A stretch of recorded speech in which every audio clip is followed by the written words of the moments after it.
ఎడపల్లి మండల కేంద్రంలో తరచూ ఆవుల దొంగతనాలు జరుగుతున్నా ఎవరూ పట్టించుకోవడం లేదని స్థానికులు ఆగ్రహం వ్యక్తం చేస్తున్నారు.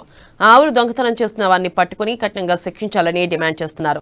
ఆవులను రవాణా చేస్తున్న వారిపై ప్రభుత్వం కఠిన చర్యలు తీసుకోవాలని, వాహనాల్లో తరలిస్తున్న సమయంలో వాహన డ్రైవరు కూలీలపై కాకుండా వీరి చేత ఎవరైతే ఈ పనులు చేస్తున్నారో వారిని గుర్తించి వారిపై కఠిన చర్యలు తీసుకుంటే పశువుల రవాణాను అరికట్టవచ్చునని ఎడపల్లి ఎంపీటీసీ షేక్ జావీద్ బాబా డిమాండ్ చేశారు.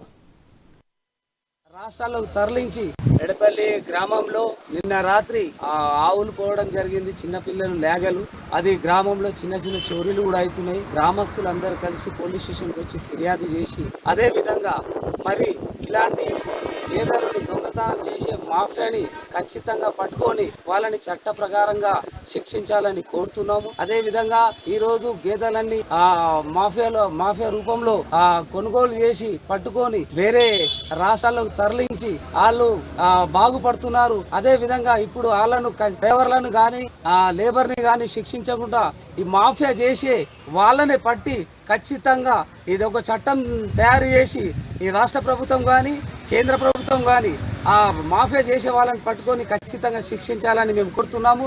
ఎడపల్లి గ్రామంలో నిన్న రాత్రి ఆవులు పోవడం జరిగింది. చిన్నపిల్లలు లేగలు